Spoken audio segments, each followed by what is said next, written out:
Hello and welcome to the show. I'm your host, Jason Knight, and each week I'll be having inspiring conversations with passionate product people. On tonight's episode, we'll be speaking about cracking not only the PM interview, but also cracking your entire PM career.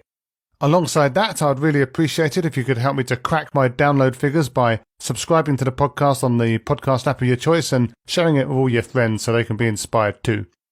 Tonight, we'll speak to my guest about how she got started in product management, how she met her co-author, and why she decided to write 2 groundbreaking books on how to get started and how to make it as a product manager. We'll also get some great free advice about how you can make a difference in your product career, why it's important to punch the biggest guy in the prison yard out as soon as you arrive, why you should look for inspiration outside of your own product bubble, and why you should use TikTok, even if you're too old for TikTok. For all this and much more, please join us on One Night in Product.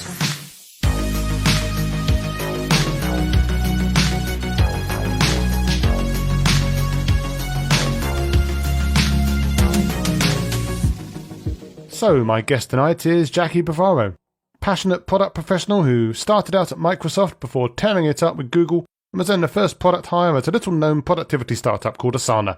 I wonder whatever happened to them.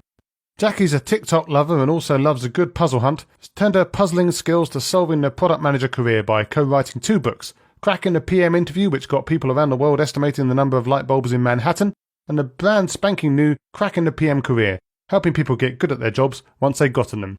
Hi Jackie, how are you tonight? I'm doing great. Thanks for having me. No problem. So the new book, Cracking the PM Career, literally came out this week. In fact, I think it literally came out yesterday. So how are you feeling? Was it pedal to the metal up to the last minute, or were you just kind of sitting there in a massive beanbag waiting for it to come out? It's been a little bit of both. People kept asking me like, oh, how does it feel to be done? And, until like the day before, I was putting in last minute tweaks and little edits and making it just a little bit better bit by bit. So we'll look at the book and in fact both books in more detail in a minute. But before we do that, I'd like to go back into the mists of time and see how you started out. So way back when you started out at Microsoft as a program manager. Mm-hmm. Now, that's a product manager at any other company. And actually, that's my first question. Why do they call product managers program managers at Microsoft? Because to me, a program manager is a project manager.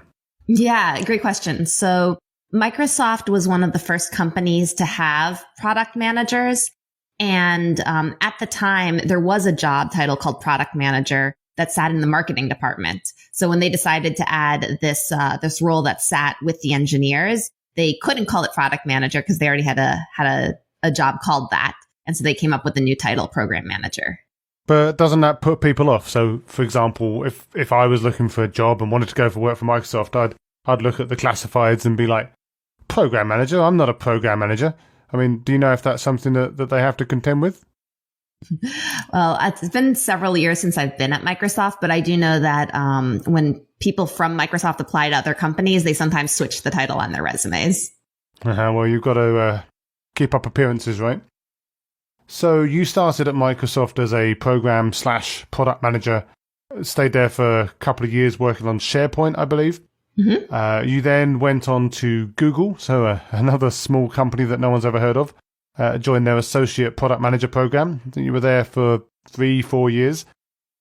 And then after that, you were the first product hire for Asana and led the team there for quite some time. So I guess one question is, you've gone from what I assume was a relatively structured program at Google, and I'm assuming fairly structured at Microsoft as well, and then thrown yourself into startup life. How did that transition go for you?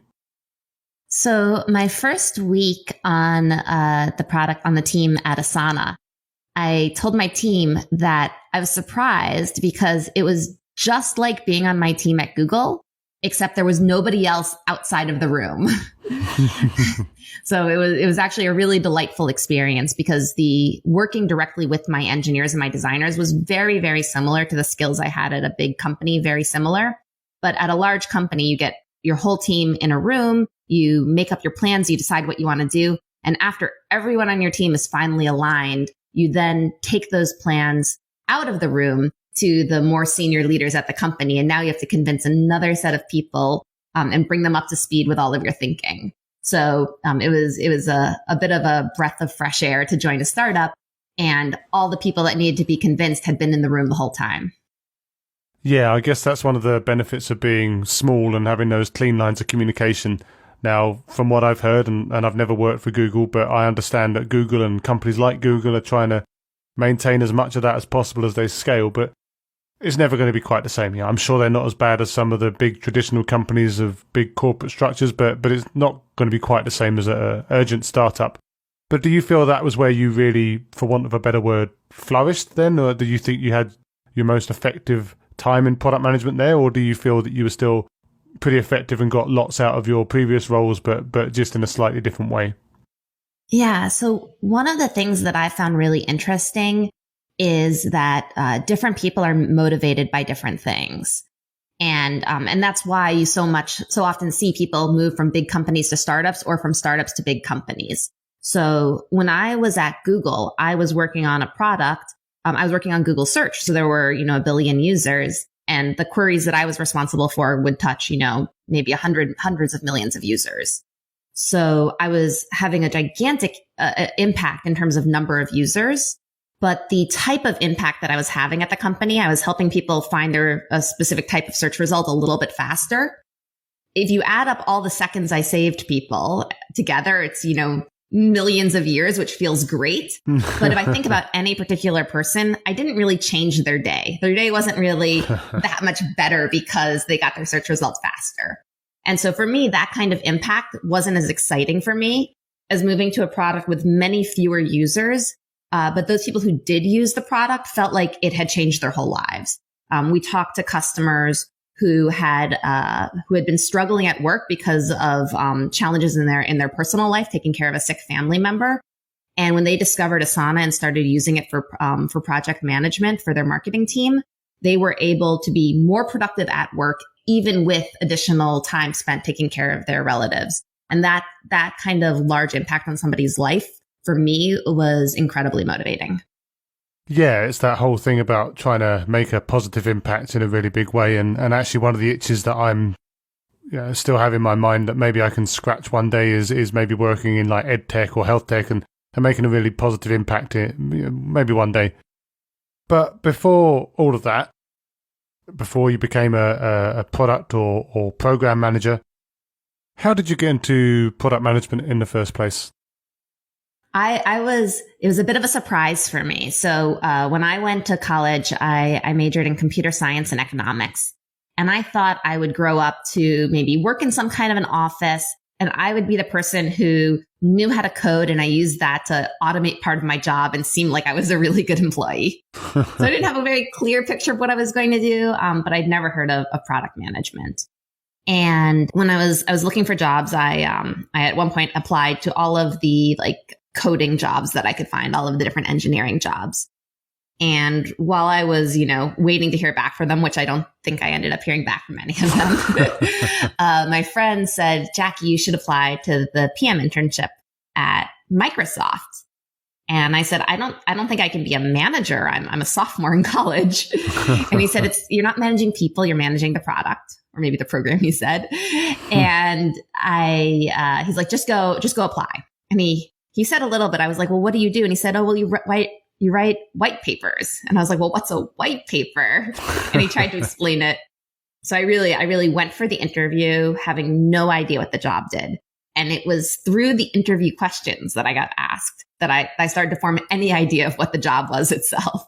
I was like, I guess you have to do kind of job where you estimate how many light bulbs there are and how to design, this kind of thing. And I loved the questions. I thought they were kind of like the kind of brain teasers, I would love to solve, on my free time. So I was very excited by those questions. And so that made me want to take the job. And do you remember the estimation question you were asked in that interview, what you were specifically asked to estimate? I do, but I wouldn't give it away on the podcast because I'm not sure if hiring manager still uses that question. Fair enough. So you were the head of product for Asana? Yeah, head of product management.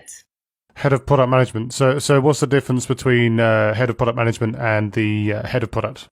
Yeah, the difference is that head of product includes responsibility for designers and user researchers as well.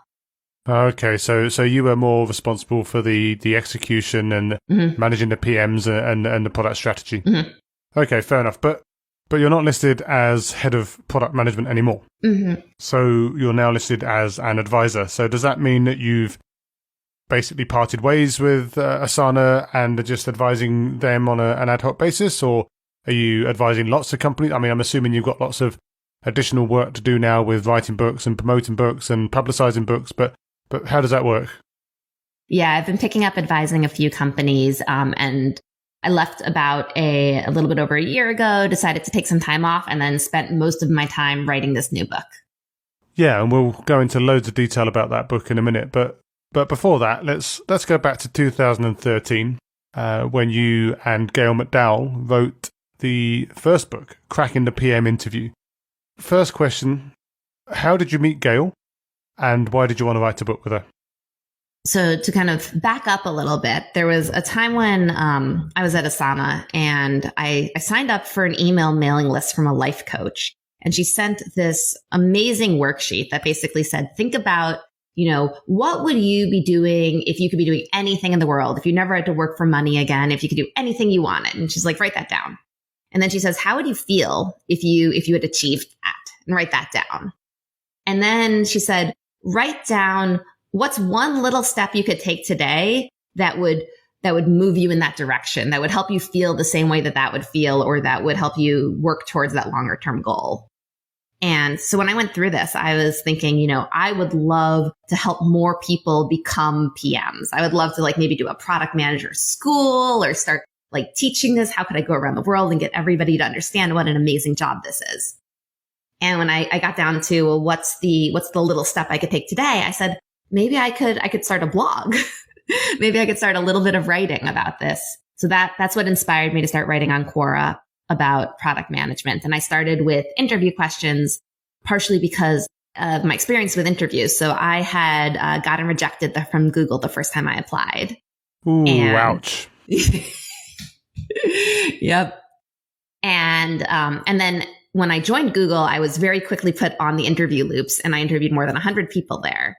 And I started to see what kinds of things influence whether somebody seemed to do a good or a bad job on the interview. And I noticed that some of it was content, but some of it was the way they communicated that content. And I thought that would be really easy to explain to people how to communicate better there. And some of it was just misinterpretation of what the questions really were getting at. So I started to think that if I could talk about what the point of the questions were, what the purpose of them was, and what kinds of structure help people do better, that I could sort of democratize product interviews, PM interviews, and help more people have a chance to do well in them. So that's where I started writing my blog. And after I had a few posts, I got a very long Quora message from Gail suggesting that we write a book together. And I was convinced, and that's how it happened. Yeah, so Gail wrote some other books without you, for example, Cracking the Coding Interview. So was that a book you were aware of, and she was just someone that you wanted to collaborate with because of the books that you'd seen, or how did that work? Yes. Yeah, Cracking the Coding Interview is an incredibly famous book. It is like the go-to manual for anybody going for any kind of engineering role. And she I think was on her 6th edition or so of the book by then. So she is very well known in the industry. So a little bit of reflected glory then there, do you think? Yes. And how does that work then with the two of you writing a book? Is it almost the same as paired programming where you're collaborating on bits at a time, or do you kind of divvy it up and take individual chapters each and come together at the end? How does that process work for you? So for the first book, on both books, we worked together on the table of contents. So really thinking about the outline of what topics do we think this book should cover. And for the first book, we divided chapters. And for this newer book, I took the lead on all of the chapters. But then for both books, we reviewed what each other had written and built on top of it and helped make it better. Okay, so very collaborative and just working together across the board to just sense check each other and make sure it all hits home. Yep. Now, one of the things you said in the first book quite early on was that it's absolutely not a guide to faking it in the interview process. But on the other hand, it could be considered quite an easy way to fake it in the job interview process because you're giving so much insight into their hiring methods and the types of questions that they're going to ask and all of that stuff. Did you get in any trouble with Google or Microsoft or any of these other places when the book came out? Did they give you any feedback or did they not really say anything? Yeah, great question. I was very nervous publishing this book. I thought that maybe I'd become an outcast among all my friends for giving away the secrets. And I got no negative pushback. It was a very big surprise to me, but people were thrilled that the book had came out. All of these people who are hiring managers also are mentors. And so they had been mentoring people and sharing this information. So people really were glad that this information came out.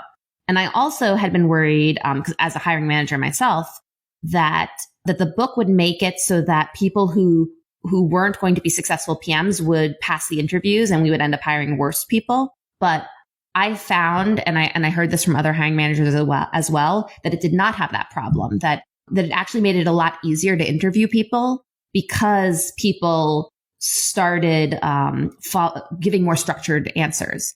And so if you have a structured answer, it's a lot easier to follow along. And so it's a lot easier to tell if the content is actually good or not. Yeah, that's a really good point, actually. The whole idea that you can kind of control for and equalize and kind of come up with a baseline that everyone's going to start from so that you can really be sure who's actually going to be any good, which seems like a thing that they should be up for. So up till now, once people have got their product manager jobs, as far as you're concerned, they're on their own. But now you and Gail have thrown your hats back in the ring with cracking the PM career. What made the two of you go back to your typewriters?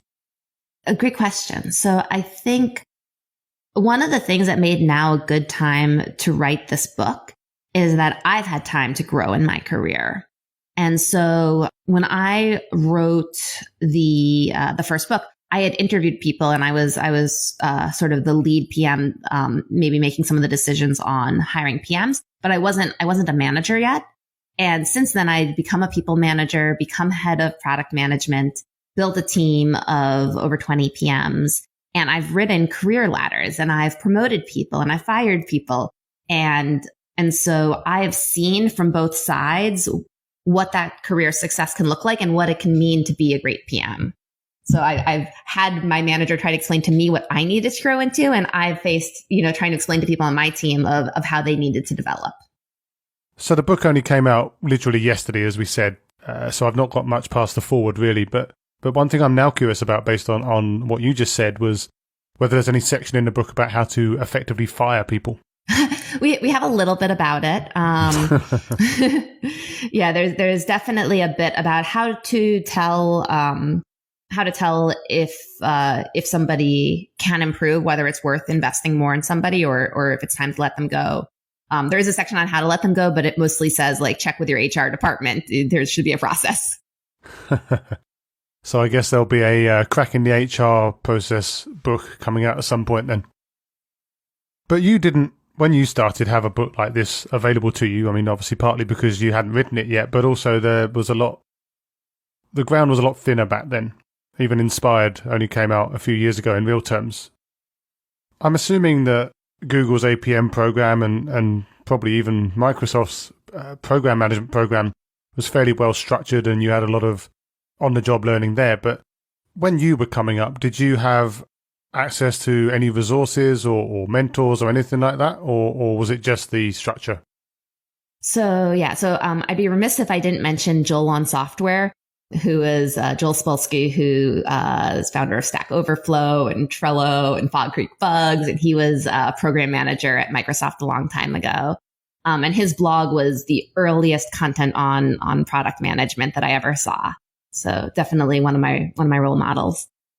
And beyond that, I learned so much, from my mentors, my managers, managers.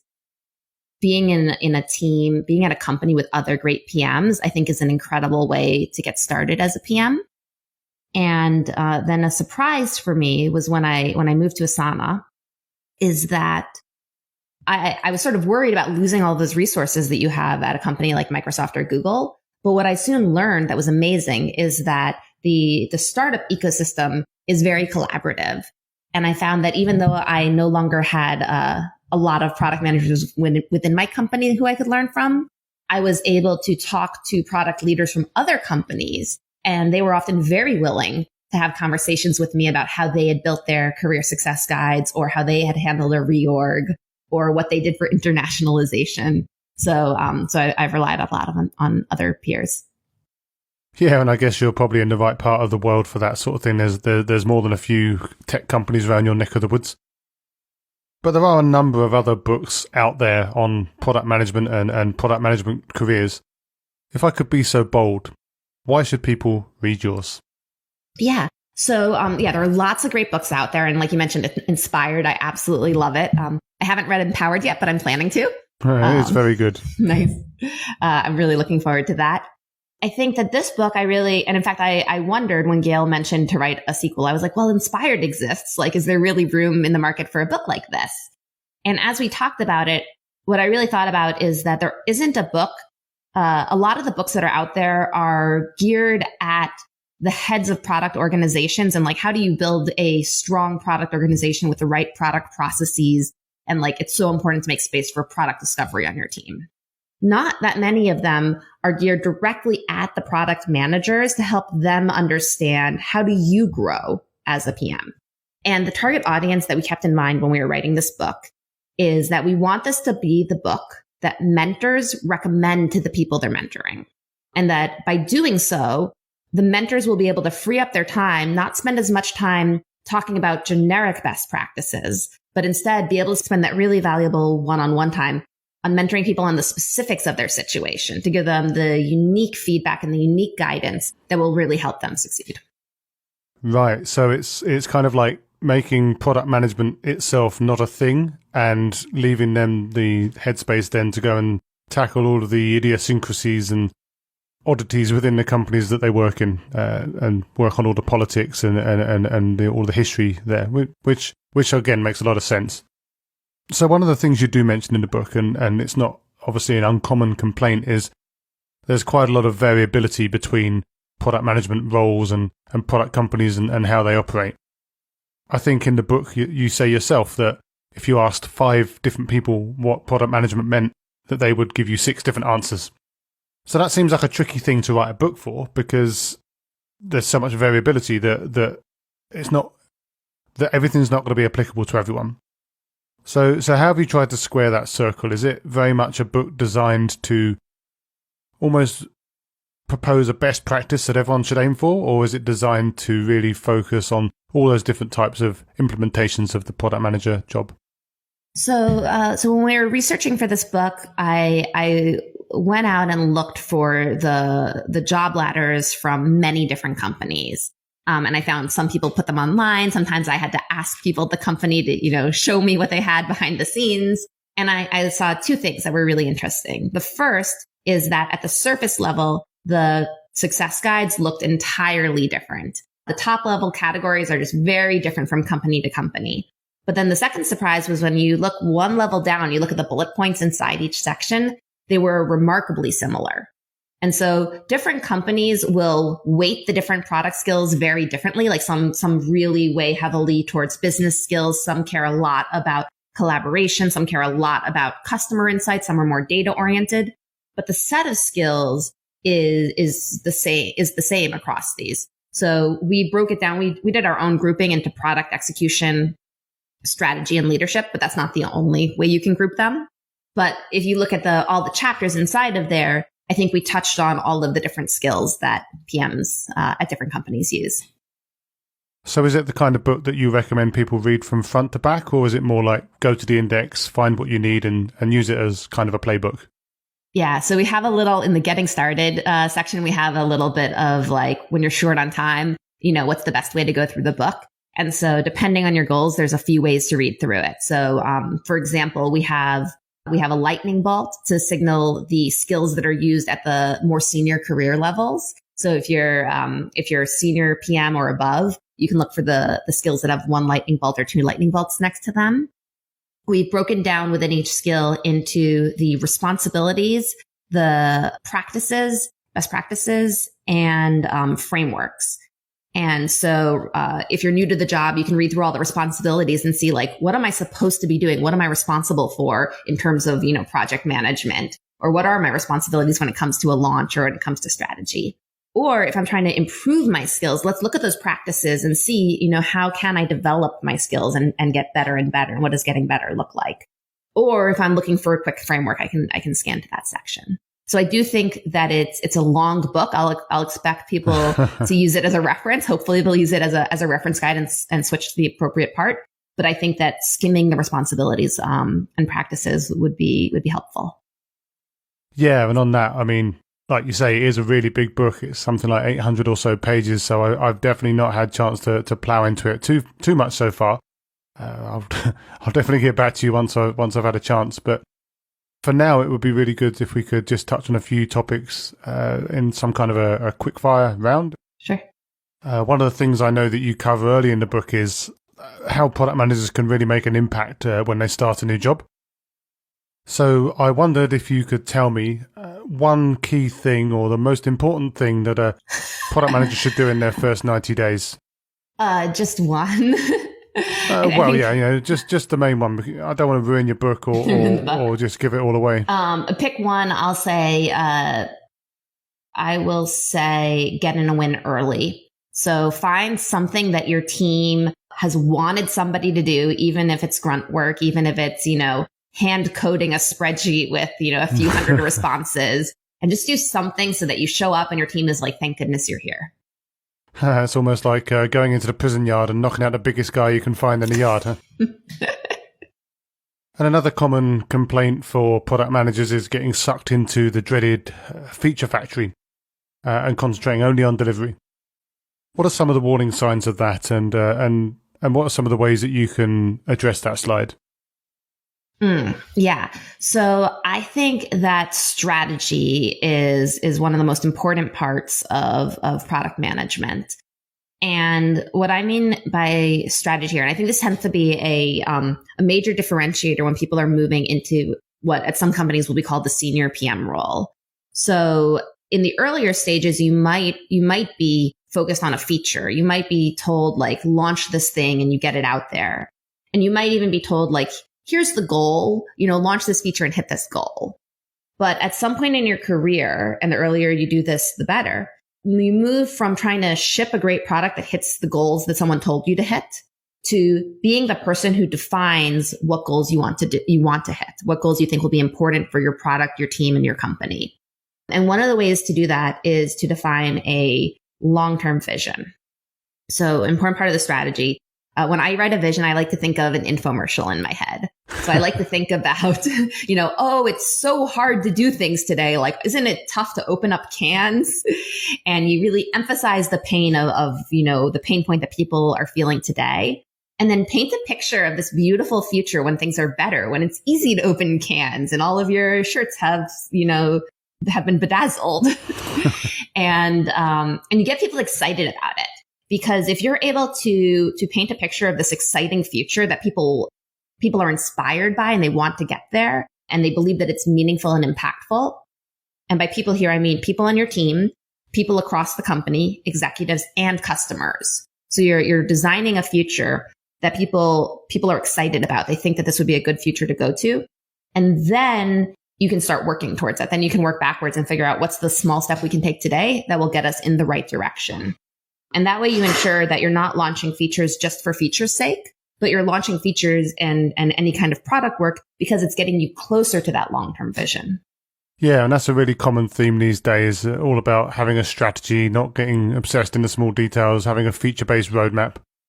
But not all companies seem to get that, and some companies seem to almost be structurally unable to get that, falling victim to highest paid person's opinion or just responding directly to customer requests via sales and stuff like that. Now, I'm sure there are some companies where you probably just have to give up and leave, but there are going to be some companies which are somewhere in the middle. Are there any approaches that you've tried or that you've advised people to use to try and break that cycle? Maybe get into the head of the exec team and try and persuade them that some of this stuff makes sense? Yeah. So I think what you're getting at sort of is stakeholder management. And I think this is such an important area. And I maybe surprisingly tend to come down on the side of the stakeholders most of the time when there's a conflict here. Because what I really believe is as a product manager, the best way to handle stakeholder management is to really, really deeply understand your stakeholders. So that means understand what are their goals, what are their constraints, what are they afraid of, what are they looking forward to, why do they believe the things that they believe? So when you get in a disagreement with one of your stakeholders, it's really important to figure out, is our disagreement because we have different information? In which case you can just share information with each other and resolve the conflict. Is it because we have different assumptions? In which case you might be able to run a small experiment or try to validate those assumptions cheaply, and that resolves the conflict. Or is it because you have a difference in values? And the difference in values, I think, is the most interesting kind of disagreement. And this is a place where really digging deep, trying to understand where their values come from, try to respect where those values come from. So as an example, sometimes product teams get a little elitist and sort of disrespect roles like customer support or sales and think, they're only out to try to be as lazy as possible or only out to try to make as big of a commission as possible. And that's rarely the case. I think a lot of the time what might look like laziness from a customer support rep is really a useful value in responding to customers as quickly as possible and having a customer service rep serve as many customers as they can in a day. Because if they take an hour to respond to each ticket, that's fewer tickets being responded to. And it means as a company, you're going to have to hire more customer service representatives, which then eats into your costs, makes it harder to become profitable. So there are ways to look at this and take this bigger picture view of not just thinking that, the product is the most important part, but that everybody at the company has an important role and is contributing to value, and understanding exactly how do they fit into the company strategy. Same thing for sales teams. Yes, they might be trying to get a big commission, but the reason that they're compensated that way is because these large enterprise deals are the ones that are the most important, and they do require developing relationships. And the way that a decision maker at a large company might decide whether or not to purchase your product might come down to some small details that don't seem important to you for the idealized customer you have in your mind. But if you can't sell to that person, then their end users are never going to get a chance to use your software. So, yeah. Yeah, and I think it's fair enough. There needs to be a certain level of pragmatism, especially when you're selling B2B or enterprise B2B and stuff like that. I guess the big problem is when there's too many of those types of requests. Mm-hmm. And that's where it feels like it might start to drift a little bit. Oh, yeah. So I can talk to that too. So once you have this deep empathy for your stakeholders, you really understand where they're coming from and why what they care about is important to the whole company. Now you can start building a strategy. And I tend to call the written part of my strategy the strategic framework. But we can start thinking about how do all of the different stakeholder concerns contribute to our strategic framework. So for example, let's say that we have the sales team and they're really passionate that there are certain features that they think you need to build. And you hear why they want that, but you think that they're going after a kind of customer that you don't really care about as much. You're trying to aim at this new target audience that you want to move your product towards, and they care about the current customers who, yes, they're paying the current bills, but you don't want to get over-focused on those customers. So what you can do is set up a strategic framework that lays out, how you're going to balance those two competing goals. And one of the ways I like to balance competing goals is by treating my roadmap like a portfolio. And instead of saying that every single feature request from the sales team has to, get stack ranked against every single, new product feature I want to build for a new target audience, instead, I take a step back and say, overall, I think it makes sense for our company to invest 20% of our team's resources towards supporting our current customers and 80% towards the future customers. And now you can stack rank the sales team's requests against each other and let them fill up their 20%, and separately stack rank your things you want to build for the future customer and let them take up their 80%. Yeah, and a lot of that I think rings true, especially when, again, if you're selling into B2B or into enterprises, complicated products, stuff like that. There needs to be some level of balance between all these different areas. It's like so much of what you see online in all the opinion pieces and blog articles, it's all mass market B2C. Oh, you've got 1 million customers. It doesn't matter if you annoy a couple of them. You've got loads of others. But actually that isn't quite how it works when you're selling, again, complicated products, B2B enterprise models where you're maybe waiting like 9 months in a sales cycle or something like that. So one piece of advice you've given is to look outside of your own world and take inspiration from other products so that you're not just sitting there stuck in your own world and can take a wider view. Have you got any examples of times you've done that in your career where maybe you've done that in any of the products that you've managed and how did that turn out? Oh, let's see. So we definitely study lots of different products. We would do regular product teardowns, which despite the name, it sounds like you're tearing them down, like you're criticizing the products. Really a product teardown is about sort of tearing it apart and seeing what makes it work. Like somebody loves this product. What are they doing that's interesting that we could copy? Be inspired by, not copy. Yeah. What can we be inspired by? And so I remember, Asana's project management software, but we spent time, we looked at Snapchat, we looked at Tinder, we looked at all kinds of consumer good products to sort of consumer apps to see what do they do well. And especially thinking about what are the design standards that our customers might become accustomed to. And so this one I'm not going to be able to take personal credit for, but one of the ones that I was really glad about is when we added the like button to Asana, because we saw that people are used to, liking comments on Facebook. And that is a very quick way to let people know that you've seen a comment that someone else has had or that you agree with it. And being able to do those reactions to people really improved communication, even though it was a metaphor that you more frequently saw in consumer apps. So I'm assuming there's lots of swiping around in Asana these days after the Tinder example, but hopefully no Asana dating. No, but we did do a April Fool's joke once where we had snap tasks that disappeared 30 seconds after you viewed them. I guess that could also be a really good way to solicit direct feedback from the sales team as well. So you said before this call that back at school and actually in college as well, you were in the debating society. Do you think this has helped you with stakeholder management skills? Very much so. And the first kind of debate I did was called Lincoln Douglas debate. And very much the idea there is that each side needed to have a value proposition, a value that they were trying to uphold.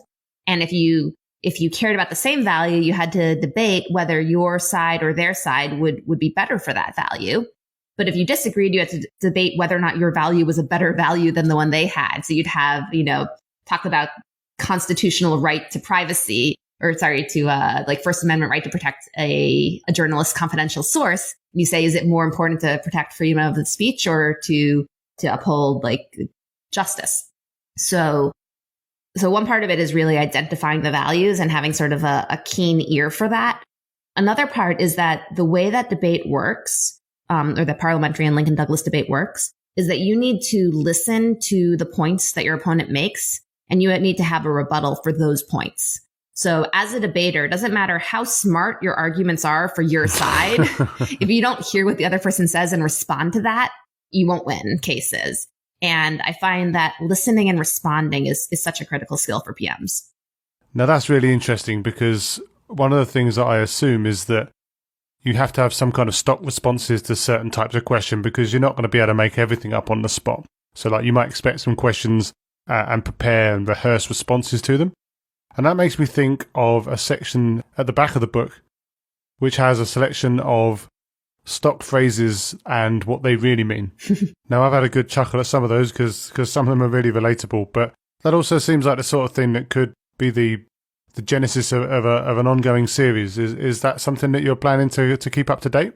If I think of more ones, I'll probably add them on Twitter, but I included that because a lot of those were sort of the secret phrases I would tell people when I promoted them to management. And I'd be like, okay, great. You're going to now be sitting in a room with your report. And sometimes they will ask you something and you won't know what to say.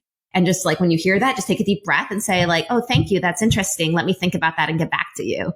And just having those phrases at the ready can really help you in these put on the spot moments that PMs find themselves in so much of the time. So sit there and practice them in front of the mirror or something like that, right?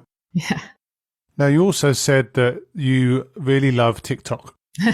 Now, I'm a bit too old for that sort of thing, but what is it you specifically love about TikTok? And based on your earlier infomercial discussion, should we expect to start seeing some infomercials on there from you soon?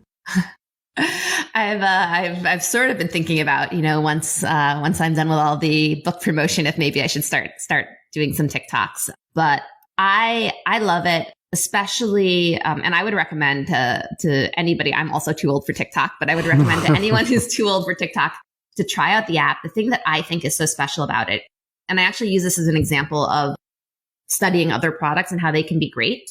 So YouTube existed for a long time.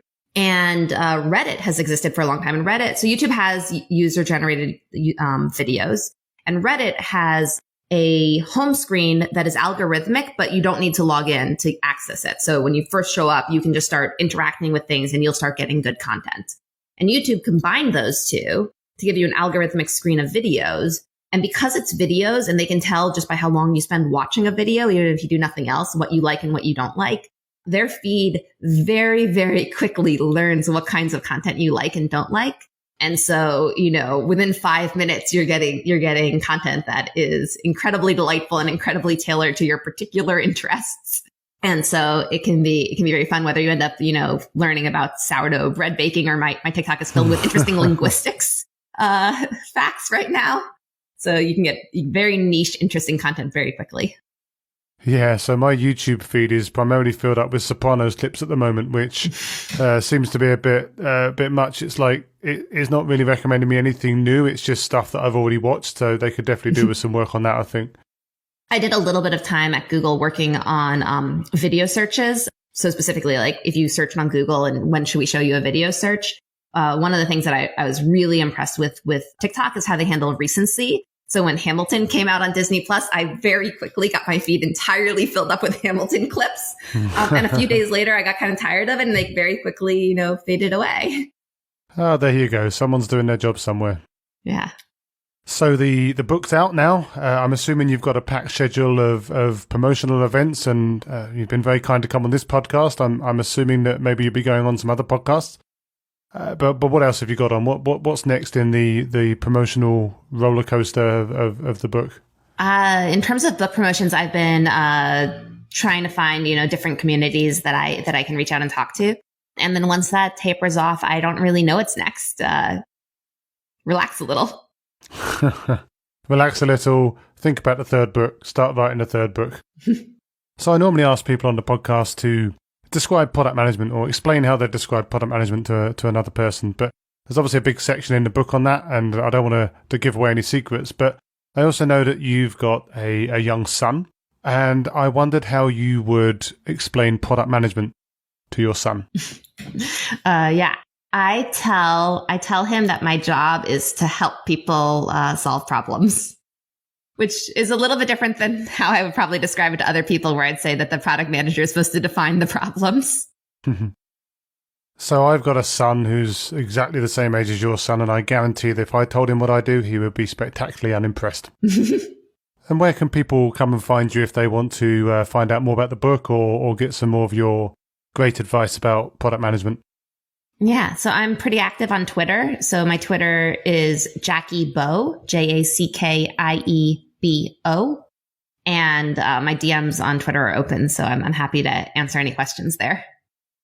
Now, I always assume that when a woman in technology says her DMs are open on Twitter, that is the beginning of a horrible car crash. Product managers are a great community. I haven't had any problems yet. On Medium is where I usually post longer form things. I slowed down there obviously while I was writing a book because that was taking up all of my long form energy. But I'll probably eventually get back to that. There you go. That can be the proving ground for the next book about how to fire people in product management. Well, that's been a fantastic chat, and obviously really wish you the best in the upcoming promotional activities, and obviously wish you all the best for the book. Let's keep in touch, but for now, thanks for spending the time. Thank you so much. As ever, thanks for listening. I hope you found the content inspiring, and if you did, then I'm sure you'll be interested in some of the other inspiring conversations we've had in the back catalogue. So please go and have a look, subscribe in the podcast app of your choice, and make sure you share it with all your friends so that they can be inspired too. We'll be back soon, but for now, thanks and good night.